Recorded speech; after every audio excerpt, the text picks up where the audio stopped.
Welcome back to The Francisca Show, a part of JewishCoffeehouse.com, and the show in which people share their stories.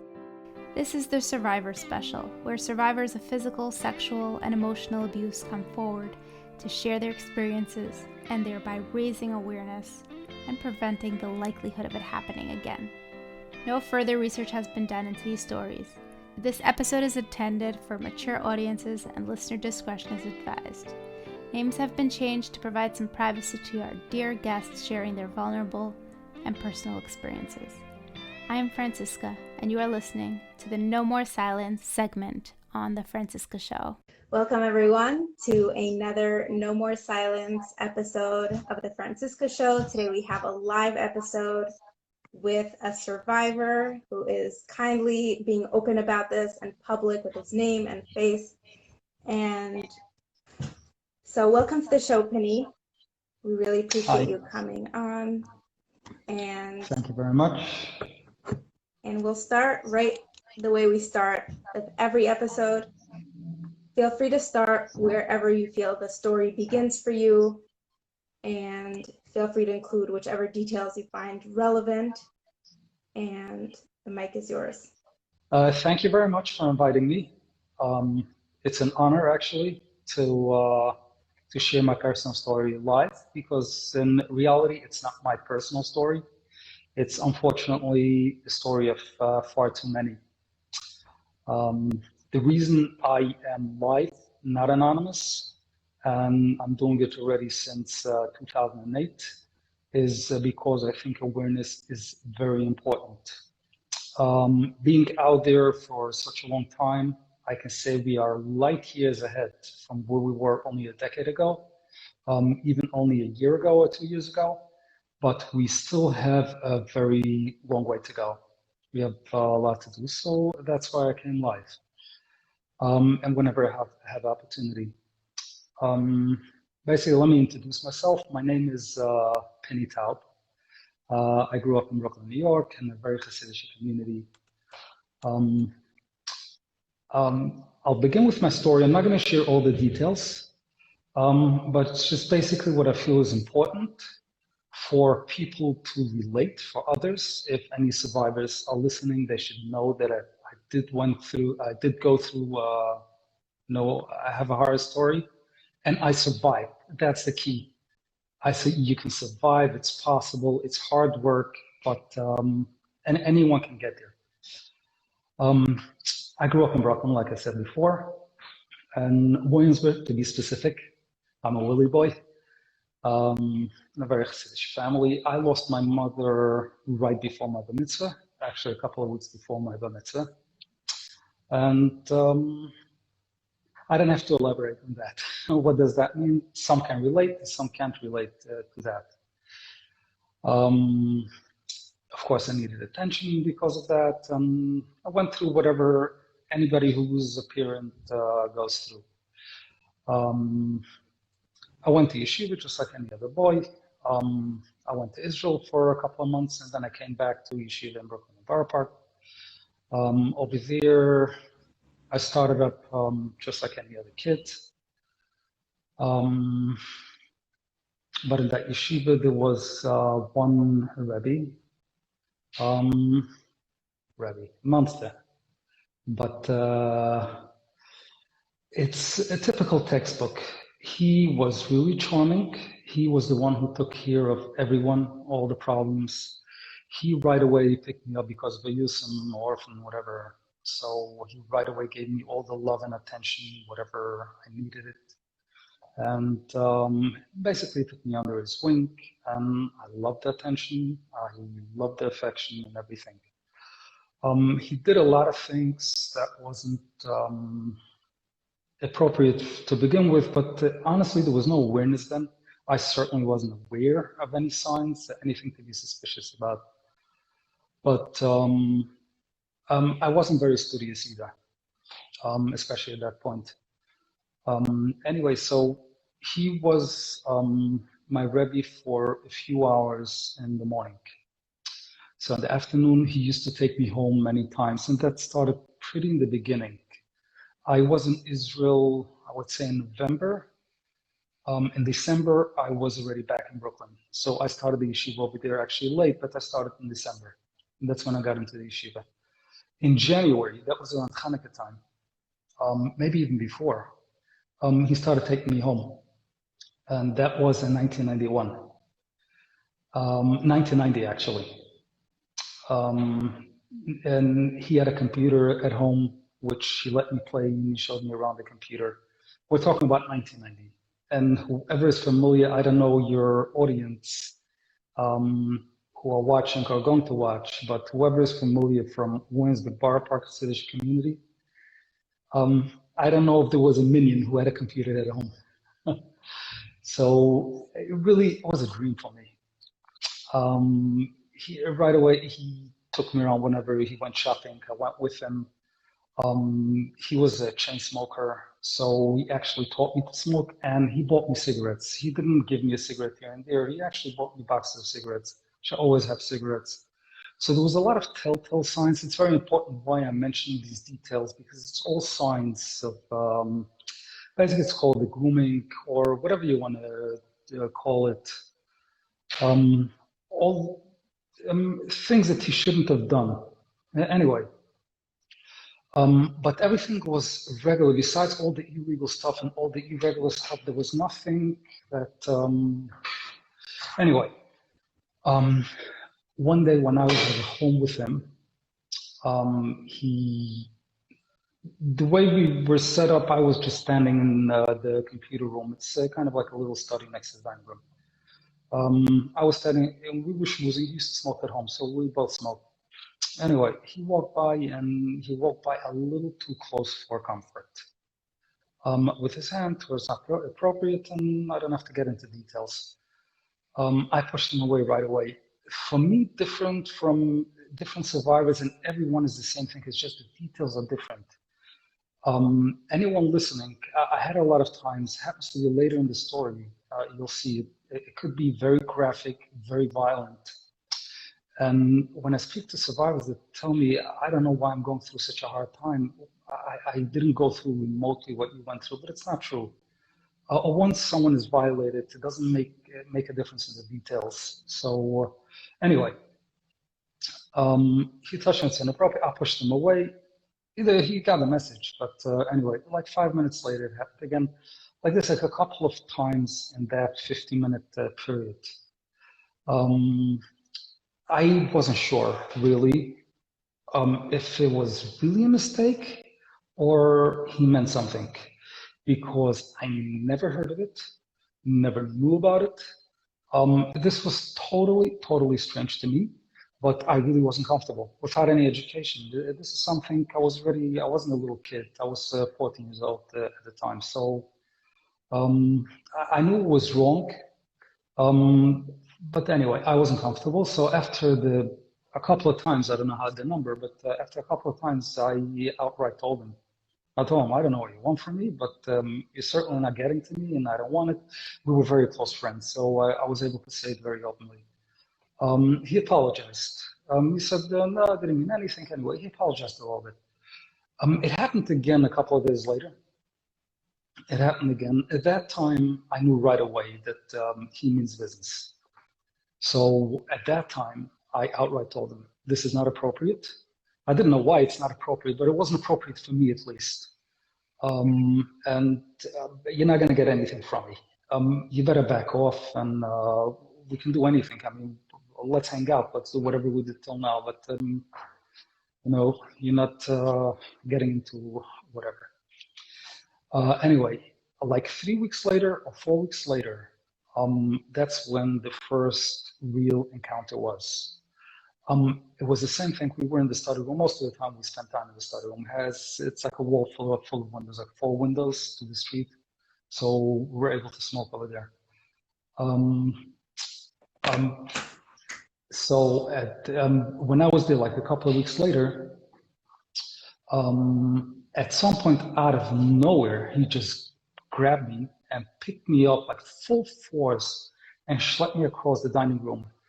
I would say it's like 12 feet away from where I was standing, and pushed me onto the couch. And That was a struggle. I'm not going to get into details. I'll leave it up to the imagination because it's too graphic for a show. It's too explicit, and also if the story is triggering enough, and I'm not going to get into the violent part of it because he was not only a sexual abuser, he was narcissistic. He was really a violent episode.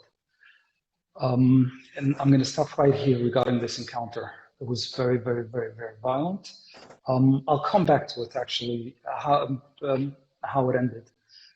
The very important part, what I missed out, is leading up to it, because this is a story that happens to too many, and whoever didn't go through abuse, and hopefully most of the listeners didn't go through abuse, so they don't understand it. People always ask, if you're old enough, I'm not talking about a 7-year-old, but if you're a 14-year-old, even a 17 or 18-year-old, or whether it's a boy or a girl, something inappropriate happens, especially when it's violent or unwillingly. I'm not talking about willingly, unwillingly.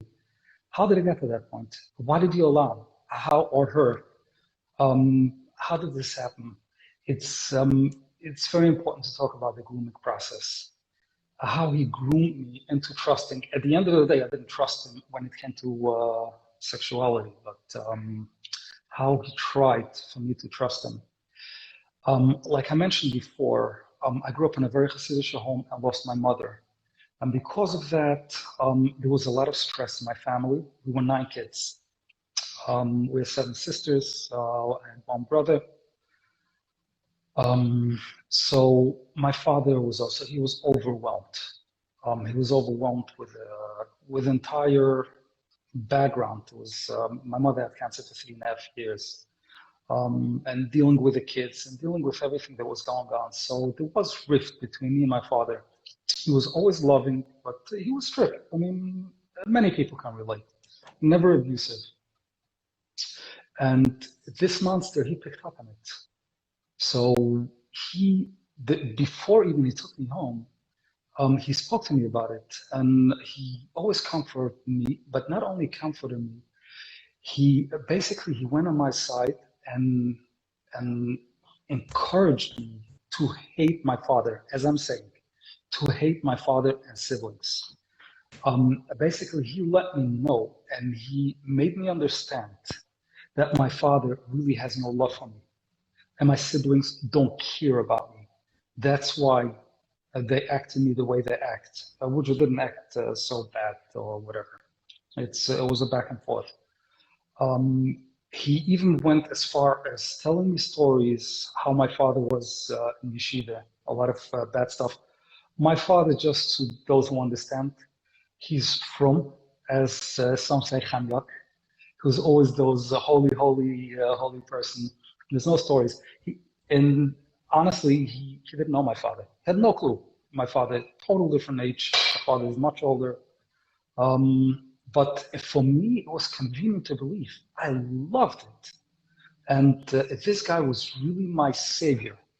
He really saved me. I didn't know in what bad shape at home I am until he came into my life. So he really, really liberated me from, if I felt bad up until now, I felt even worse after that. But at least I had someone who I can look up to and turn to. Anyway, now back to that story. Anyway, over there on the couch, it took a couple of minutes, this violent episode. Fast forward, I left from there with torn pants and injuries. And I'm talking about physical injuries. Forget about the emotional scars. I had fist marks on my face. I had choke marks on my neck for more than a week. It was horrific. And I had to go back to Wednesday. And going back to yeshiva was not a question. But I ran out of the house telling myself I'm never returning. But this was something I don't even know whom to tell and how to tell it. It wasn't an option of telling anyone because I wasn't going to tell anyone about it. This was too strange. I never heard of sexual abuse, never heard of rape at that point. I never heard of anything sexual, even consensual sex. I mean, that was something totally strange to me. Especially with the violence. It was a shock. I really froze. But anyway, I had no choice, no money, no nothing. They only had a couple of dollars for the Windsor bus to go back. So you can imagine how I looked on that bus and the looks that I got.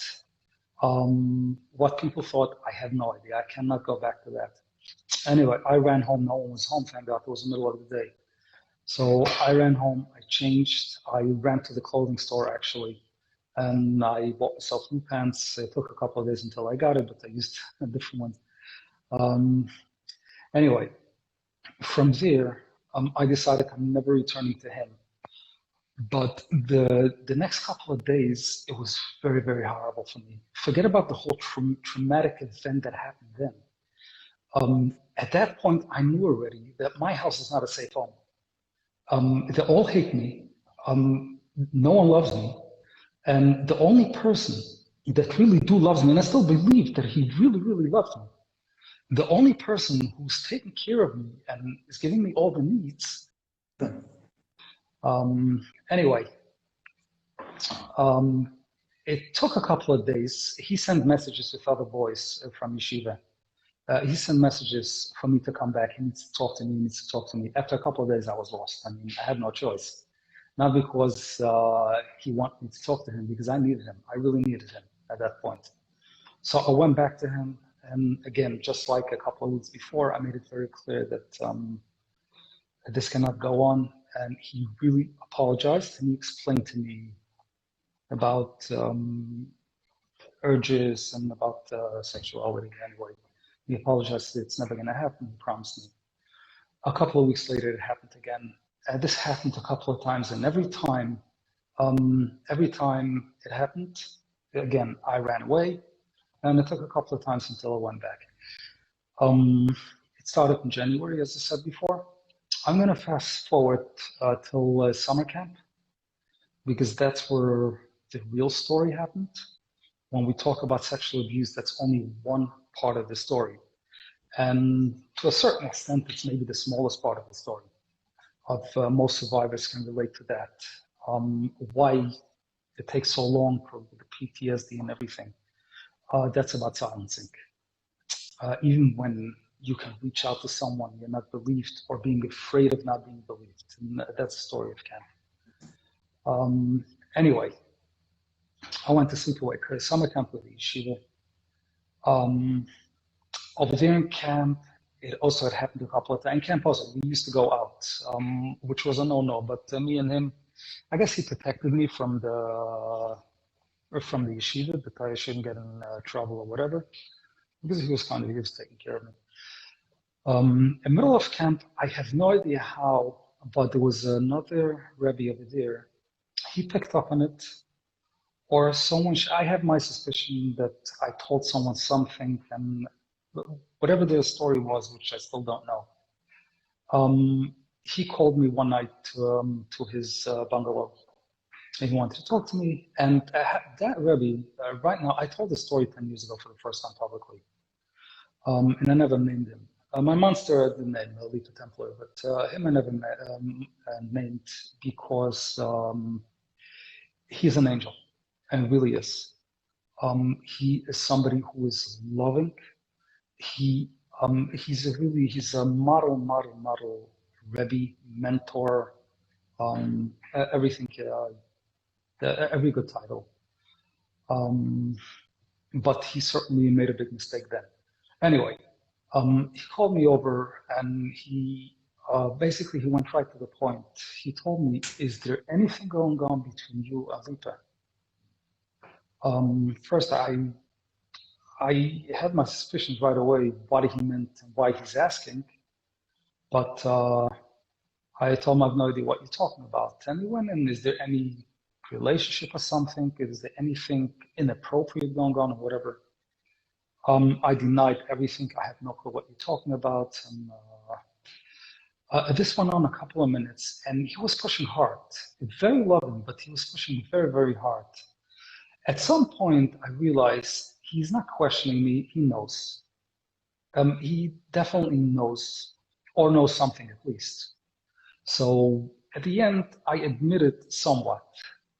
Yes, there was something going on, it was a long time ago, and it's not going on anymore. And he promised me nothing is going to go on. I didn't talk about the violence, about anything. I didn't go into detail. And I made him promise that he's not going to get me in trouble, but he's not going to get Lita in trouble. I told him I don't want him to get in trouble. This is an old story. It happened once, and I don't want it to. I don't want anyone to get in trouble. And let's put it behind me. Told me no problem. I just need to know just in case if it happens again, or if I hear it from someone else, I need to know how to respond. And he gave me a lot of chizuk that night also. The reason why is one thing, I didn't want to get in trouble. I really felt that I'll be in trouble. But I really wanted to protect him. While I wasn't comfortable with the episodes, on the other hand, I really felt he's my protector. So I really did not. I was afraid he's going to get in trouble more than the trouble that I was going to get into. Anyway, so that was that night. I left very confused from there, but it happened, and it was what it was. The next day was evening time, and almost like every day, I went out with Lita from camp, off campgrounds with his car. We drove out, did some shopping. On the way back from camp, I guess he was confronted. Even though I made him promise, he did that other Rebbe, he did the responsible thing, or someone from staff, maybe the higher ups. They must have confronted him. He pulled in an abandoned driveway off the road somewhere over there in the country. He pulled me out of the car and he told me, I'm not discussing it, but when we go back to camp, you go back to that Rebbe and you're going to recant the story you told him last night. I was shocked. I was blown away. Even though I knew right away that he knows. How, I have no idea, but I knew that he knows. I denied it. I have no idea what you're talking about. What am I? What do I have to recant? What do I have to pull back? Whom did I talk to?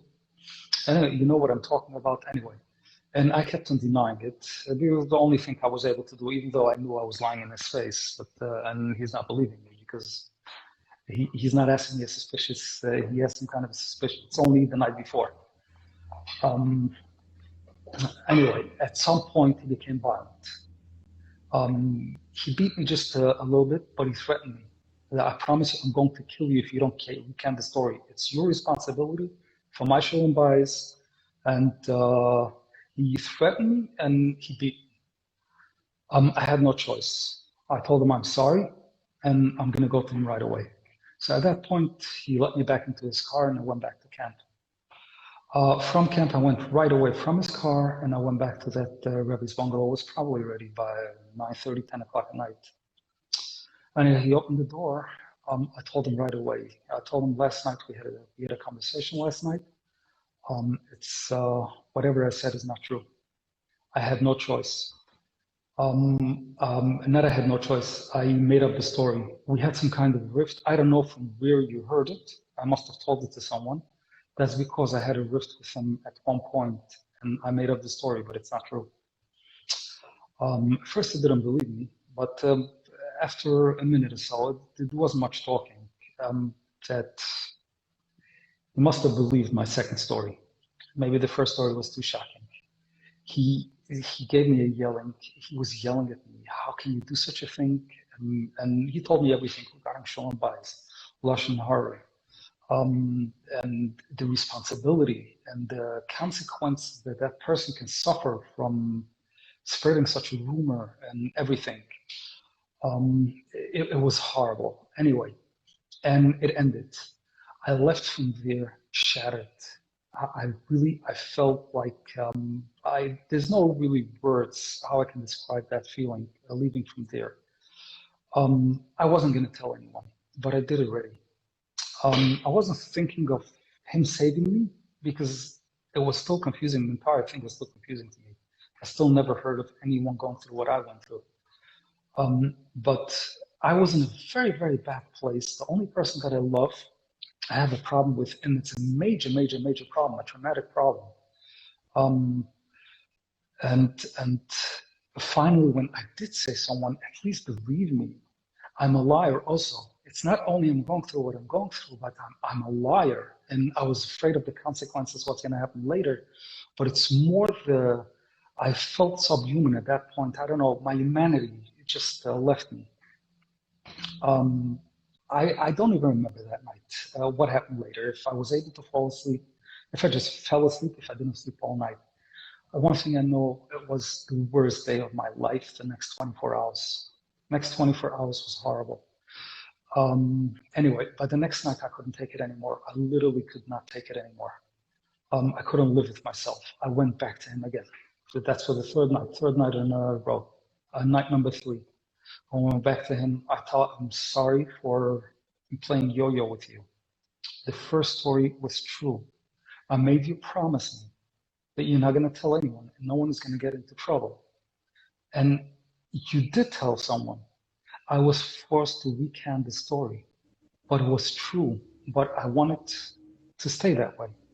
The story is true. I wasn't lying, but please end the story. This is an old story, and that's it.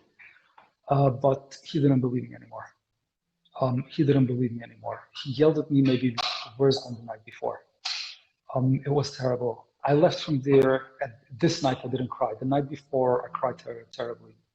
But this night, I mean, I had no tears. I just, I was really frozen. So from there I left. I had many plans. I'm going to execute it. I'm going to leave yeshiva. I'm not going to be frum anymore. I had so many fantasies. But anyway, I just left, and it is what it is. Another episode of my life. Anyway, summer ended. It was another couple of weeks of horror in camp, and that was it. After camp is another thing that many survivors go through. I did not return to yeshiva. When I came home, my father was shocked. He asked me when yeshiva starts, and I told him there's no yeshiva for me. And think of it, I was 15 years old. Especially in the Chassidish neighborhood, but even in the yeshivish and other neighborhoods, boys out of yeshiva wasn't as popular as today. It was really, really a very foreign thought. So he was really lost, and he also knew whom to turn to that monster. So he called him right away. I don't know what happened. I don't know what happened at camp, but he doesn't want to go back to yeshiva, and you're the only one who can save the day. So you got to do something. In a couple of days, he got me into yeshiva out of the country in London. It's impossible at that point to get into any yeshiva, no matter how much money you have. No one accepts you as it is, even when you're a good student in our yeshivas. But at that point, I don't know how he did it, but he found it in some place where even if I talk, it's in a different country, and there was no internet at that point. I mean, for $29.99, 30 minutes free, you got from AOL, that's about it, dial-up. Anyway, so he got me into London Yeshiva. I went after Sukkot. The last encounter, after camp, I didn't want to meet him anymore. I mean, I decided I'm not going to, as soon as I left camp, I wasn't going to meet him anymore. I had one episode during Sukkot that my father called him. So he ran over to Winswick and picked me up. So I had one more encounter, and that was truly, truly horrific. It was in the car. I'm not going to say what he did to me, but just to give you an idea how violent it was, I tore up the rearview mirror from the window, and I broke the signal bar in the car. I mean, that's how violent it was. Just trying to get away. Anyway, and from there on, I didn't see him. This is basically the story of the abuse, which was around 10 months. My story.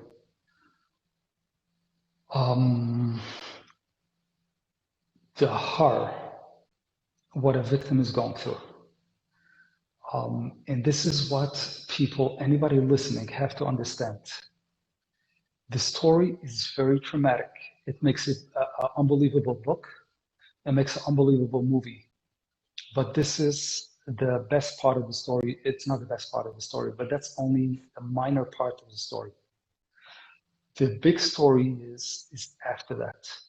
the life that you continue or can't move on with life. And it looks very peachy keen from the outside.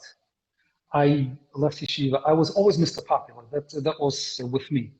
I never lacked friends. I was very social all the time till today. Even the other yeshiva, I didn't. I was kind of a rebel over there, but for some reason, I found everyone liked me, including the staff. So that was never a problem. But the inside, I had a major struggle, which I didn't understand then. I always say this happened, it ended when I was 15. And by the 16, I wasn't 16 and a half. I wasn't yeshiva anymore. When I came back from London after a year, not even a full year, I didn't return. I was registered over here in the yeshiva, which I went a couple of times, but I dropped out very soon. If someone would ask me when I was 18, a couple of years later, I know why you are like that because I know the story and you're a victim, I would punch that person in the face. I have no idea what you're talking about, and I really mean it. I never ever related it. And these are struggles inside that people from the outside don't see. And this moves on in life. I got married very young, by almost 21, when I was 20 and a half. I got married. So I had a beautiful life. I had a kid a day later. I moved on a life. But I went through so much nightmares, and truly nightmares, sweats and screaming and yelling, anxiety. And I didn't relate it. I never related to my past. Anxiety attacks, full-blown anxiety attacks, meaning I was taken into the hospital many times, thinking, at least the first responders, for 2 times for a stroke, seizure. I mean, that's the symptoms of the attacks were so bad. And this is the life basically that many victims go through. Everyone has their way, their call it survival mechanism. Knocks out. The others who go through, thank God I didn't go through that, is the self-harm, cutting, other kind of episodes. Anyway, I continued on this life until around 31, 32, when I had, my kid was older. Happens to be the years in between, in my 20s, there was a couple of episodes that I bumped into that monster, and I always had a explosive episode. I always attacked him, beat him up on the street, and whoever knows me, it's absolutely not my character. And I didn't understand it even. I knew why I'm doing it. I knew who was there, but it's when I saw him, basically I went into tunnel vision. Everything went dark. I didn't see anything around me. It was me and him. Anyway, when I was 33, 32, 33, my oldest son was before bar mitzvah. And for some reason, that's when it hit me like a ton of bricks. He's going into the age where I was abused, and I really didn't know how to respond to that. How am I continuing on with him? Am I sending him into yeshiva? These guys are monsters. I really didn't know how, and I couldn't make sense of anything. That's when I started becoming suicidal. I would say for a year and a half, I was suicidal. And from the outside, I was working regularly. I partied. I had the most fun in shul. I was the one who had to be shushed during davening. I mean, I was the most fun person, but the struggles from within was unbearable. Until one Friday night, I made the ultimate decision that I have to check out. It was horrible. I remember in shul was just like any other time, joking around, having fun. I didn't go to daven. I went to just socialize and have fun. Anyway, but I came home, I collapsed during the meal. Literally, I saw my kids. I saw them as victims. I saw them; they were molested already. I mean, even though I had no story, nothing. I just everything was. In the middle of the meal, I went to bed. I couldn't fall asleep till a couple of hours. Till at some point I fell asleep and I woke up with a very violent dream. I don't remember what, but it was a violent. I woke up violently.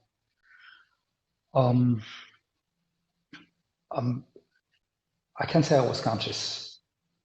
But I turned to, I have painkillers from back then that I had a long time ago, and I still like oxycodone, which I took maybe 3 times the painkillers. Never used it, never addicted to it. Anyway, but I knew I had it at that point. Anyway, I turned to that antivodka. I swallowed some of it Friday night. I had a suicide letter that I wrote a long time before. It was sitting on my computer. I sent it out to someone. That was Friday night. And just to remind you, I went to the computer right before. I sent it to a friend of mine, my suicide letter, and I swallowed around 10 oxys and vodka. It took a couple of minutes from, I started feeling a little woozy and tingly. And that's when I really woke up. And I saw right away that I made a terrible mistake. I called up a friend of mine, a paramedic, and I told him that I did something. I didn't tell him what. I told him, you have to come over immediately, or there won't be a need for you to ever come over to me. Anyway, he came over right away. He saw what's going on. He called back or whatever, and they took me into the hospital. I went through detox. Thank God I wasn't psyched, but I was in the hospital for around a day for observation. I was detoxed. I was horrible. They spoke to me. But anyway, after that was the last episode, really. I'm talking about big episodes from my bad life, from my dark side. I walked out of there. I made a decision. I really made a decision right then and there that at that point, I was searching already online for the last year and a half or 2 years regarding sexual abuse, regarding victims, regarding all kind of these things. So I knew about it. I was already aware of where I'm standing. I made a decision that I'm going to seek help, and I'm going to speak about it. That was really my decision, and that was still in the hospital, in the ER. I am a survivor, and I'm going to be a survivor from here on. And that's where I am today. And Baruch Hashem, it was a horrible story, but on the other hand, it was a blessing because since then I did speak out. I was in therapy for a very, very, very long time. I actually started therapy before I attempted suicide, but I checked out very early. I was for 3 months, and I felt everything made sense. It was the first time. The way I got into therapy is a separate story, which I'm not going to elaborate. But I felt I'm healthy enough. I was very angry at the community. I was very angry at the silence. So that's why I checked out, because I saw myself as healthy, I saw myself as a survivor. Boy, was I mistaken. And anyway, that's why I had this major relapse so soon. But from there, I did speak out. I was the first one who actually spoke out in the Hasidic community publicly. And through that, I had many victims who came to me for help, and I was Baruch Hashem able to help a lot of victims. Besides that, it's healing for me. A lot of victims went for help, and it helped a lot of people. So that's why I encourage. I don't tell people to go out and talk. It takes a tremendous toll. You really have to be ready. But for those who have the strength to do it, or at least talk to someone, share your story, and help someone else. It's very healing. It's part of therapy. But the first thing is take care of yourself. Take care of this. It's very important. Very, very important. Wow, thank you so much for sharing. We have a few more minutes. I would like to ask a couple of follow-up questions. Sure. I also wanted to say my deepest condolences for losing your mother at such a young age. And, that's just a heartbreaking beginning to your story. So this pops out at me, but when you said you were so violently attacked and you had like fist black and blue marks probably, and what did the people around you say, or wasn't something clearly off? Didn't that set off any red flags? Yes, there were actually a few people, but I'm saying only a few. a lot of people saw it and they didn't want to get involved. And maybe there's child abuse at home, then we're certainly not allowed to get involved. Maybe a fight with someone else. No one asked questions, but there were very few people that did ask what happened to you. And I told different stories. I gave different stories. If I remember correctly, I even told someone that my father hit me. But my most common story, it's only a few people, but the most I used was fighting with some neighbors in the yeshiva. Yeah, that was that. But no, people did not ask. People did not ask, and that's a very, very important lesson. You don't have to see black and blue marks, and this really goes to educators.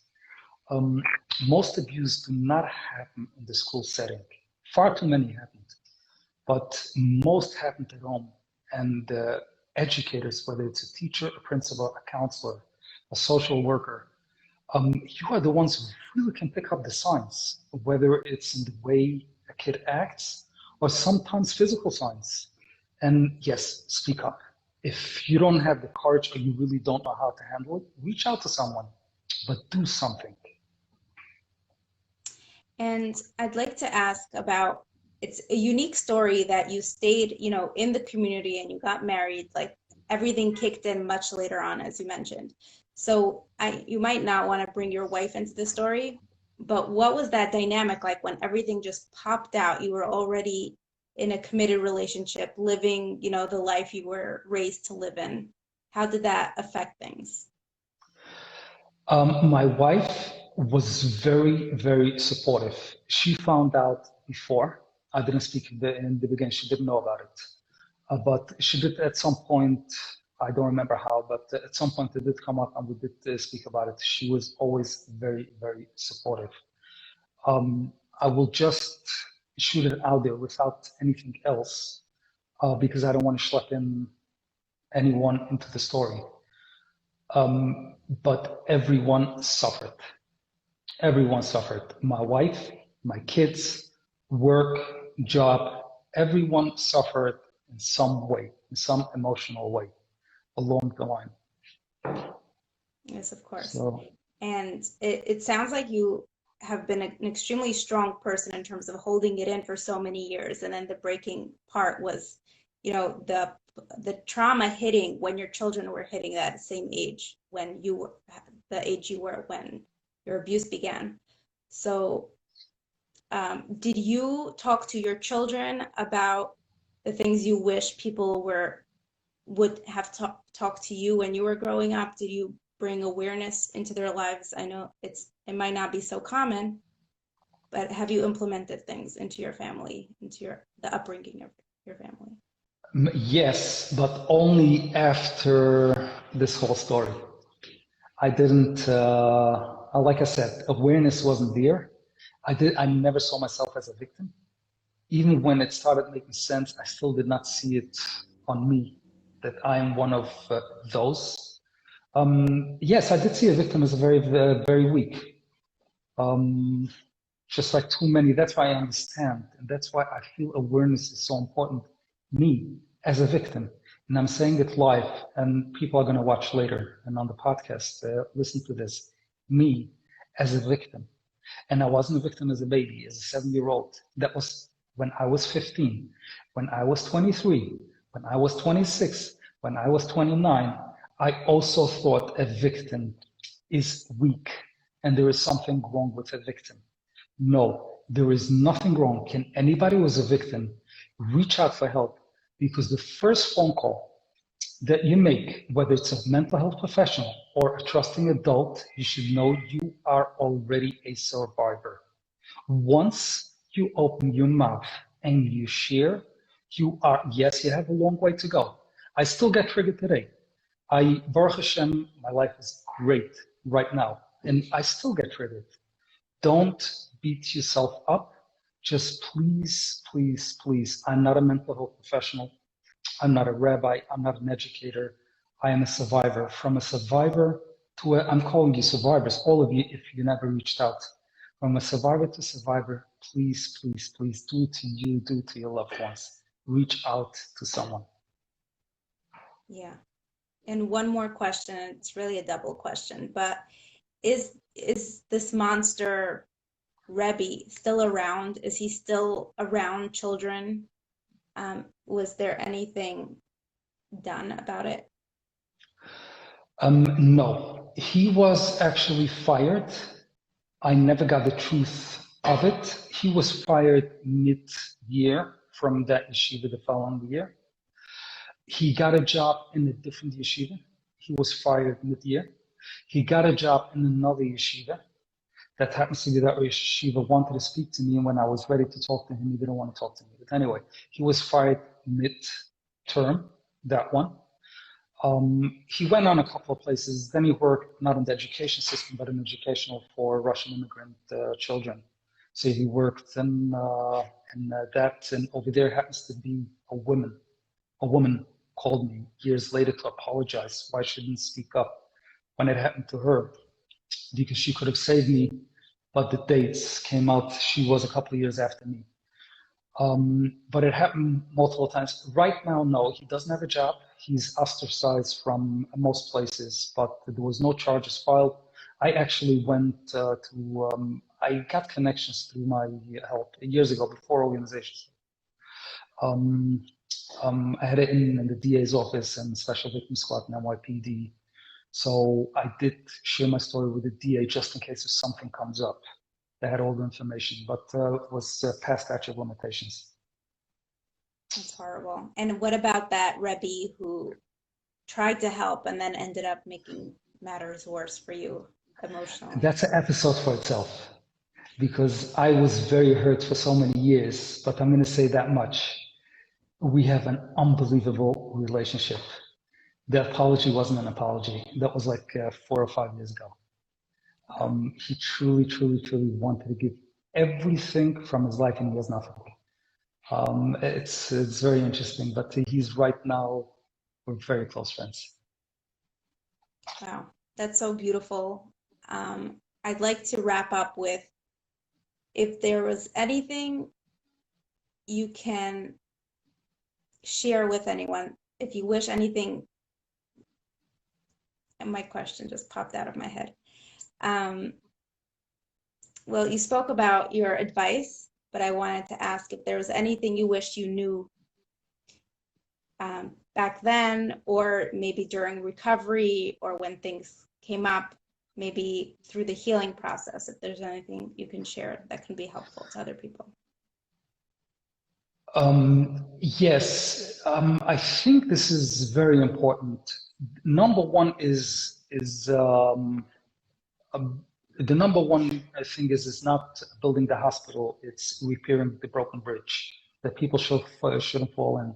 So the awareness and education for kids to know personal space and safety and all those kind of stuff is very, very important. But the responsibility of the adults, and I always say it because many victims are hurt, and they're 100% true, because I also felt that way. 99% of our community, I was hurt by the community, by the entire community, and so is every other victim. 99% of the community is not at fault, but everyone is responsible. The very, very, very few who are at fault, but everyone is responsible. What do I mean by that? That's by believing. This is a message for victims and for anyone who knows or will know a victim. The biggest fear, besides of the threats, but let's not talk about threats because not every victim is threatened. Almost every, if not every victim, walks away from this traumatic event knowing that if I am going to tell, no one will believe me. So this is something very important for victims. People do believe. You have to find, don't go to a party and explode with a story. Tell a trusting adult. But for adults, you have to believe. You should still listen with all the mind, but you have to accept what they say, and you have to give the 100% full support. But to the victims and survivors, yes, don't be afraid. People will believe you, I promise you. But this was the biggest fear. So he asked me if there was something. if I would know that then, that someone will believe me, I would have, yes, I was silenced, but I should have gone again or maybe reach out to someone else after I was silenced. And no, then there were people even then who would have believed me. Yeah. Wow. Thank you so much, Penny, for coming on to the show, really opening up and sharing your story. I stand by your mission to bring more awareness and education and support, just this basic support of one survivor to another. Thank you very much. Okay, if you would like to reach out directly to Penny or through me, you can message me here. If you would like to write in or request to be on the show, please do so by emailing me at franciskakay@gmail.com. That's FRANCISKAKAY@gmail.com. If you enjoyed this episode, please do subscribe and go to iTunes and leave us a good review. With your review, the show will rank higher and help others discover the show. This Franciska Show podcast will be hosting a No More Silence special on abuse once a month. However, do check in on other weeks for the interviews with Jewish creatives. See you next time.